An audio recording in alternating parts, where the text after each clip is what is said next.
일단 요즘에 이제 가장 강화되고 있는 게 자금 조처. 뭐라고 했냐면 얼죽신, 네. 똘똘한 한 채. 그런 집들을 살 때 우리가 자금 조사 보겠다. 그리고 이제 우리가 사실 지은 죄가 없지만 대부분 네. 사람들은 없어요. 그런 게 없는데 뭔가 국세청에서 알림 문자 딱 오면 섬찟하잖아요. 어디서 났어요?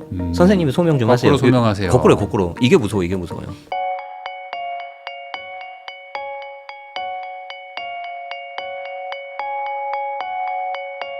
제네시스 박님하고 이야기 나누고 있는데요. 그러면 이제 세금 관련해서도 네. 아마 또 집 사거나 뭐 할 때마다 또 네. 항상 그 뒤통수 맞거든요. 특히 이제 뭐 몇 년 있다가 오잖아요. 네, 네. 그래서 뭐 자금 소명하라 뭐 이러면 네. 그나마 다행인데 뭐 네. 세금 부과할 거니까 뭐 내세요 이렇게 버리면 이거 뭐지? 막 이렇게 될 때가 있는데 우선은 이제 요즘에 서울 아파트 뭐 집 살 때만 봐도 뭐 평균가가 뭐 한 10억, 12억 막 이렇게 하니까 네, 맞아요. 웬만하면 한 10억 이상 아파트를 사는 걸 고민하신단 말이죠. 그럼 어쨌든 직장인 입장에서는 이제 고가인데 이런 고가 주택 같은 거를 구매할 때 세금적으로 제일 조심해야 되는 부분이 뭘까요? 일단 요즘에 이제 가장 강화되고 있는 게 자금 조처. 얼마 전에 국세청에서 이제 2월 17일 날 발표를 했고 146건인가요? 고가 주택 했을 때 아예 제목을 뭐라고 했냐면 그 보도 자료 뭐라고 했냐면 얼죽신, 네. 똘똘한 한 채. 그러니까 보도 자료에서는 약간 좀 보기 힘든. 어. 그래서 그런 집들을 살 때 우리가 자금 조사 보겠다. 네. 근데 그때 토호제 막 풀릴 때 그때였잖아요.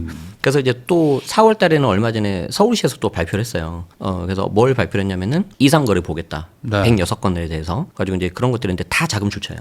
그래서 이 자금 출처는 여러분들이 이제 특히 더 조심하셔야 되고 자금 출처 같은 경우는 일단 자금 조달 계획서라는 걸 쓰죠. 요게 어떻게 보면 1차 자체 필터가 되거든요. 규제 지역은 전부 다 쓰셔야 되고 6억 이상인 경우에는 비규제 지역도 써야 됩니다. 근데 네. 어지간하면 6억 다 넘겠죠. 최근에 어떤 사례가 있었냐면 예를 들어서 매매가가 20억이고 전세가 12억이에요. 네. 소위 말해서 8억을 주고 세를 끼고 갭 투자를 한 거예요. 자, 그러면 갭 투자를 했는데 내가 들어가는 돈에 대해서 이제 자금 출처하면 되잖아요. 그래서 부부 간에 5대5로 한 거예요. 그럼 네. 8억이니까 각각 4억 조달하면 되잖아요. 이 경우에 우리가 상식적으로 봤을 때 남편이 예를 들어서 직장이고 아내가 전업주부일 때 남편이 전부 다 이거를 돈을 내면은 4억을 증여한 거잖아요. 네. 근데 6억까지는 증여세가 안 나오니까 기존에 넘어갔어요. 넘어갔는데 여기에 대해서 곧바로 세무조사가 된 거예요. 신고 안 했다고. 아, 증여세 신고를 안 했다? 네. 네. 아니, 그러니까 이제 좀 더 들여다봐야 되겠다. 그리고 제가 보통 이 자금조달 계획서 프로세스가 어떻게 되냐면은 자금조달 계획서를 쓰면 그걸 이제 지자체에서 접수하지 않습니까? 그럼 지자체 공무원이 이걸 보고 저희가 이상한데 자료 좀 더 주세요. 아니면 이건 뭐야라고 물어본단 말이에요. 지자체 아니면 한국부동산원에서. 네. 그렇게 하고 나서 뭔가 명확치 않으면 저희가 잘 모르겠으니까 전문가한테 넘길게요. 세무서에 넘기고 이렇게만 쓰지 세무조사가 된단 말이에요. 그런데 이 경우에는 곧바로 세무서에서 연락 왔어요. 그래서 저도 깜짝 놀랐어요. 그래서 저희 그 아는 분이었는데 아니 그게 지자체에서 연락 온 거 아니에요? 그랬더니 세무서예요.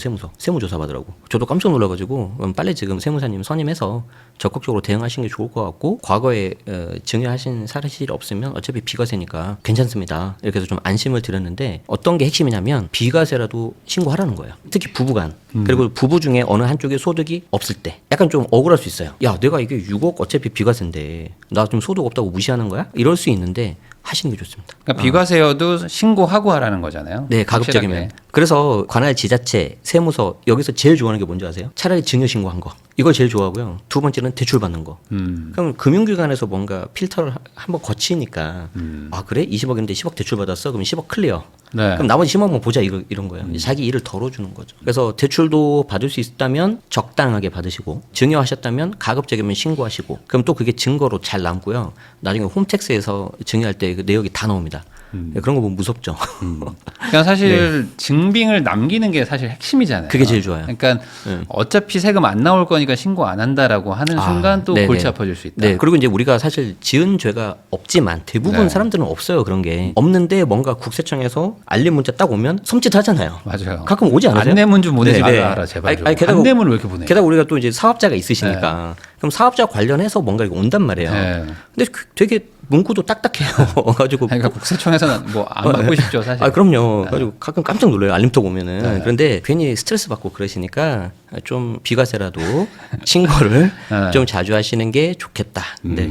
맞아요. 국세청에서 이렇게 우편물 같은 걸도 막 오고 하는데 그런 것 좀 안 보내주시면 감사하겠습니다. 네. 그러면은 그 집을 살 때 하여간 네. 자금 출처가 제일 중요하다. 이제 네. 얘기는 해주셨는데 그러면 두 번째로 요즘에 또 집 사시는 분들 중에 이제 젊은 분들이 막 네. 현금으로 막 몇십억짜리 집 사고 하는 거 보면 뭐 코인 관련된 분들도 있고 한데 뭐 주식이나 코인 같은 걸로 돈 많이 버신 분들 이런 분들이 집 살 때 뭐 또 주의를 해야 되는 뭐 그런 부분이 있어요. 네. 저도 이런 분들 대표님들 많이 뵀었거든요. 네. 진짜 많이 보시더라고요. 이제 물론 투자를 잘 하셔가지고 근데 여기도 자금 출처입니다. 자, 왜 그러냐면 차라리 이 가상화폐 같은 경우는 과세가 되는 게 나아요. 차라리 과세가 돼버리면 이제 네. 기타 소득으로 아마 될 거란 말이죠. 양도소득이 아니라. 그럼 기타 소득에 대해서 이제 보통 22% 들어가고 이게 신고가 될 건데 그렇게 되면 아까 말씀드린 것처럼 증여신고처럼 딱 데이터가 남잖아요. 네. 그러면 자금 출처가 깔끔한데 여기에 대해서 이제 자금 출처가 불분명하니까 일단 물어보는 거거든요. 그럼 이제 우리 입장에서는 섬찟 놀라잖아요. 물어보러 오니까. 거의 뭐 100% 나온다고 봐야 되는 건가요? 그렇죠. 100%까지는 아니지만 특히 고가주택 그리고 규제 지역. 그런데 왜 과세 당국에서는 이거를 물어볼 수밖에 없냐면 이 사람이 얼마에 사는지를 몰라서 그래요. 그러니까 내가 투자금이 1억인데 이게 갑자기 10억으로 올랐어요. 네. 그럼 양도차익이 벌써 9억이나 되잖아요. 근데 여기에 대해서 지금 과세가 안 되고 있단 말이에요. 그러니까 갑자기 평균적인 일반적인 대한민국 평균의 사람보다 소득이 높으니까 이거 뭐예요? 라고 물어본다는 거예요. 네. 그게 첫 번째예요. 그럼 내가 1억을 받아서 10억으로 불렸습니다. 정말 열심히 투자했습니다. 넘어갈 수 있어요? 자, 근데 그 다음에 뭐냐면 그럼 선생님 1억은 어디서 났습니까? 최초 1억은 어디서 났냐? 최초 1억은 어디서 났습니까? 자, 왜 이게 문제가 될 수 있냐면 코인 같은 경우에는 그 화폐 지갑으로 직거래하는 경우가 있잖아요. 네. 몰라요, 그거. 알 수가 없어요. 그렇죠. 그렇기 때문에 특히 일부지만 그걸 어떤 자금 세탁용이라든지 증여로 활용한 경우도 있고 그렇기 때문에 거기도 들여다보겠다는 거예요. 그러니까 두 번 내가 증빙을 해야 되는 거죠. 그러니까 최초 돈을 어디서 만들었느냐. 네. 그래서 이제 그 돈이 오히려 더 무서울 수가 있어요. 네. 그러면 그걸 만약에 내가 소명을 못하면 네. 뭐 부모님한테 받은 걸로 간주하나요, 이것도? 보통 그런 경우는 증여 추정을 해버려요. 그냥 증여 이게 받은 거라고 하고. 네. 이게 좀 무서운 게 뭐냐면 이제 소득지출 분석 시스템이라고 하는데 PCI 분석 시스템이라고 해요. 이게 2009년도에 국세청 보도자료 나오고 그 뒤로 한 번도 안 나왔어요. 네. 이제 쓰고 있는 건데 이제 P가 이제 자기 프로퍼티, 네. 이제 본인이 갖고 있는 자산, 그리고 C가 컨섬션, 소비, 그리고 이제 I가 인컴입니다. 그러니까 쉽게 말해서 연봉이 1억이에요. 그럼 이걸 5년치를 보거든요. 그럼 연봉이 1억이니까 5년이니까 5억 벌었잖아요. 네. 그럼 여기서 얼마 쓴 게 있잖아요. 컨섬션, 그걸 빼요. 뭐 2억을 썼어요. 그럼 3억이 남았겠죠? 그럼 3억 가지고 내가 자산을 예를 들어서 대출을 7억 받아서 10억짜리 샀다. 뭐 아주 뭐 리즈너블 하죠. 그런데 보통은 이거보다는 좀 더 높죠. 왜냐하면 약간씩 받은 것도 있고 하는데 네. 그게 플러스가 2억이라고 한번 해보자고요. 대한민국 30대 중반의 남자가 평균 2억인데 어떤 사람이 20억인 거예요. 그럼 이거는 궁금하죠. 네. 세무공무원 입장에서 얘는 왜 20억일까? 다른 애들은 다 2억인데. 그래서 이제 물어보는 거예요. 그랬더니 나머지 한 15억 정도를 내가 코인으로 샀다는 거예요. 정말 코인 투자를 잘하시네요.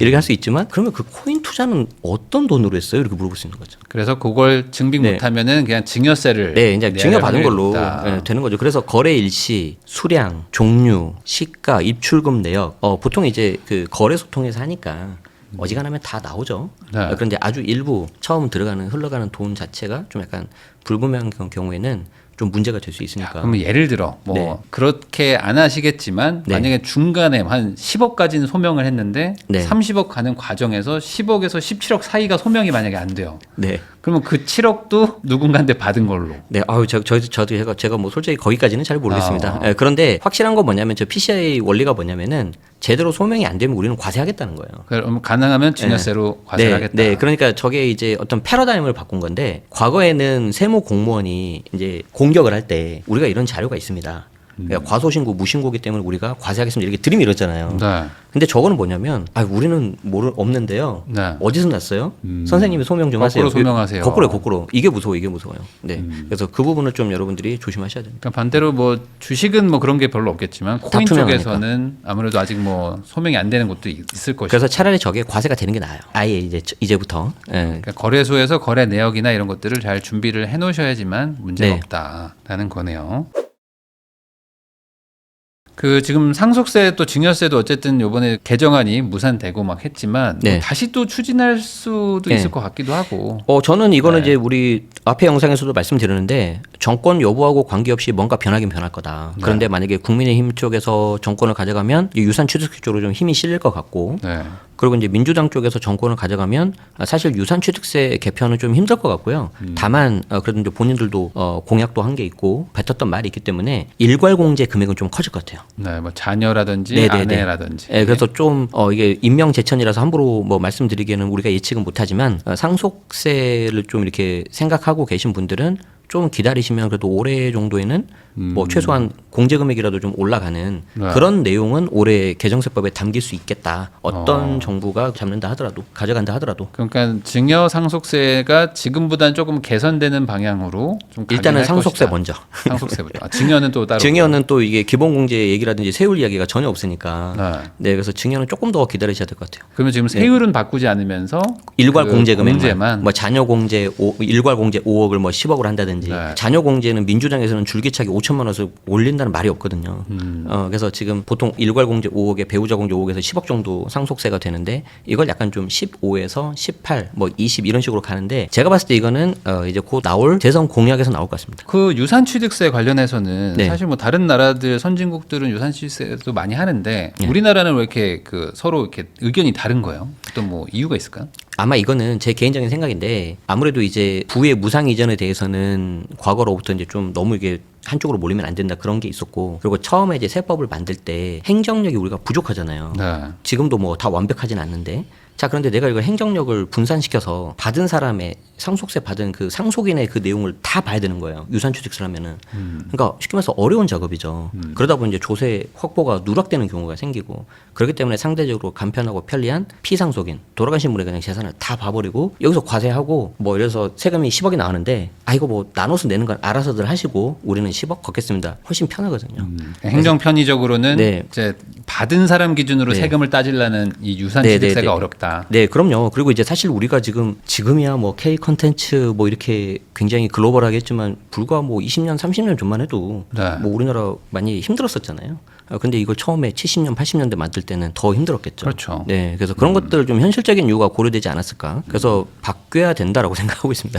그래서 어쨌든 이번에 한번 나올 만하다. 네. 그리고 원래 한 7월 뭐 이쯤에 원래 네. 나오는데 지금은 이제 이런 얘기가 좀 앞을 지금 내다볼 수 수면 없게 돼버렸죠. 밑으로 지금. 내려간 거는 지금 이제 탄핵이나 네. 이제 대선 때문인 거고. 그런데 얼마 전에 보니까 상세본 해가지고 기재부에서 막 엄청 네. 작업들은 하고 있어요. 그래서 중장기적으로는 유산취득세로 가는 게 맞고 이번에 이제 정권 교체가 이제 어느 쪽으로 되느냐를 따라서 보셔서 유산취득세 방향으로 갈 거냐 아니면 당장 할 수 있는 일괄공제 정도 올리는 정도로 갈 거냐 그렇지만 어찌됐든지 간에 상속세는 조금이라도 좀 부담은 줄어드는 방향으로 가지 않을까 네. 저는 그렇게 보고 있습니다. 뭐 전반적으로 우리나라 상속세가 되게 높다, 좀 개선을 하자는 뭐 여론 조사는 뭐 과반수가 넘더라고요. 네, 그런 네, 네. 것들까지 고려하면 뭐 바뀌기는 할 것 같다 정도로 넘어가면 될 것 같고요. 그리고 이제 또 말 나온 김에 결국에 이제 부동산을 살 때 보면 자금 출처가 제일 이제 네. 문제가 되고 그리고 그 자금 출처가 현실적으로 뭐 30, 40 정도 집을 사시는 분들이 뭐 부모님의 지원을 받아서 사면 훨씬 더 좋은 거 사잖아요. 네. 그래서 뭐 증여도 받고 증여와 비슷한 수준으로 뭐 돈을 막 어떻게든 받아서 막 사는 분들이 많은데 좀 세금을 좀 저렴하게 자녀한테 합법적으로 네, 네, 선에서 그렇죠, 그렇죠. 증여를 할 수 있는 방법이 있는지. 사실 뭐 이거는 정답이 없는 것 같아요. 그런데 이런 사례가 좀 좋은 예가 될 것 같은데 세금을 걱정 없이 자녀에게 자금을 전달하는 합법적인 방법은 역설적으로 세금을 많이 내시면 됩니다. 그러니까 그거를 출처를 증빙하시면 끝나는데 예를 들어서 얼마 전에 네. 유아인시 주택을 어떤 7살짜리 맞아요. 아들 미성년자가 63억인가요? 63억인가 매수했다고 했었잖아요. 근데 당연히 미성년자고 그렇기 때문에 부모가 다 지원했을 거란 말이에요. 그런데 문제는 뭐냐면 63억만 증여를 하면 그 집을 못 사요. 왜 그러냐면 63억에 대해서 증여세를 또 내야 되거든요. 네. 그래서 부모가 증여세를 대납을 해줬어요. 사업하시는 분인데 그래서 이걸 역산해 보니까 한 120억 정도를 증여를 해야 되더라고요. 그래서 120억 정도를 증여를 하고 증여세를 내고 그 돈으로 남은 돈으로 취득을 하니까 네. 언론에서는 뭐 이제 물론 어떤 감성적으로는 야 이게 좀 말이 되냐 뭐 허탈감도 생기고 7살짜리가 네, 뭐 좀 샀다. 그럴 수 있다라고 하지만 세법적으로는 아무 문제가 없어요. 세금을 다 냈으니까. 다만 저 주택을 보유하면서 나오는 보유세 이제 어떻게 할 거예요? 그렇죠. 그건 또 이제 그 증여를 또 해주셔야 될 건데 아마 그 두 부모님이 뭔가 생각이 있으실 거라고 저는 생각합니다. 뭔가 용도 변경을 한다든지 뭐 다른 걸로 좀 활용한다든지 그건 이제 그분들이 하는 거고 그래서 우리는 여기서 굉장히 중요한 걸 알 수 있는 거죠. 우리가 자녀가 태어나면 2천만 원까지 세금 없이 증여할 수가 있잖아요. 네. 2천만 원 하시고 신고를 하십시오. 그 자체가 중요한 증거가 되니까 그리고 2천만 원을 가지고 좋은 물건을 사주는 게 좋겠죠. 개인적으로 부동산보다는 아까 저 유아인시 주택을 취득한 저 친구 방식보다는 그냥 우량주 네. 아니면 펀드 뭐 이런 거를 그냥 사주셔가지고 좀 시간과 같이 투자하시는 게 좋을 것 같습니다. 그렇게 해서 이제 올라간 건 다 자녀 거니까. 그래서 결국에는 차라리 빨리 증여를 해라. 빨리 증여하고 증거 잘 남기자. 그래서 비과세라도 신고하자. 네, 요겁니다. 그러면 아까 말씀하셨던 것처럼 이제 그 증여를 받고 나서 뭐 네. 보유세라든지 이 자산을 아. 과연 유지할 수 있느냐 이걸로도 또 맞아요. 따지지 않아요? 그게 굉장히 핵심이에요. 그래서 저는 미성년자는 가급적이면 부동산 하지 말라고 합니다. 물론 예외는 있습니다. 그 부동산이 상업용 부동산이에요. 네. 월세가 나와요. 그러면 그거는 이제 또 자녀 거잖아요. 그러니까 얘가 이제 소득 능력이 생겨버리는 거예요. 아주 좀 특이한 케이스이긴 한데 그런 경우에는 좀 이게 나을 수는 있습니다. 그 주식도 제가 알기로는 그래요. 너무 빈번히 매매를 하면 안 된다. 안 돼요. 이제 물론 그게 이제 기준은 없는데 누가 보더라도 사회 통념상 이거는 애가 운영한 게 아니라 아버지가 아니면 어머니가 약간 데이 트레이더라고 하죠. 수시로 했다. 근데 그 수시로 했을 때 기준은 사실 없는데 네. 누가 봐도 이거 좀 과하다. 그러면 이게 차명이거든요. 그래서 이제 좀 문제가 될 수 있습니다. 특히 아이들이 이제 초등학교나 네. 이런데 학교 가 있는데 거래를 한다는 거는 사실상 이거는 이거 뭐 빼박이라고 하죠. 대리 매매한 것도 아니고. 네. 그러니까 뭐 한두 번 정도 하는 네, 네. 뭐 이렇게 뜨문뜨문하는 그냥 왜냐하면 장기 이제 투자로 가야 돼. 중간에 뭐 매도해야 될 수도 있고 네. 좀 갈아타게 해야 될 수도 있으니까. 그래서 꼭 카톡을 받아놓으라고. 네. 네, 아빠 네. 오늘 오후에 네. 팔아줘. 근데 그거는 뭐 사실 아이가 의사결정하기 좀 힘들 것 같고. 아니 뭐 예. 애가 또 좋아할 수도 있으니까. 네, 그런 농담입니다, 농담. 네, 어쨌든 그런 것들은 말씀하신 것처럼 증거로 다 있으면은 그래도 소명할 수가 있습니다. 네.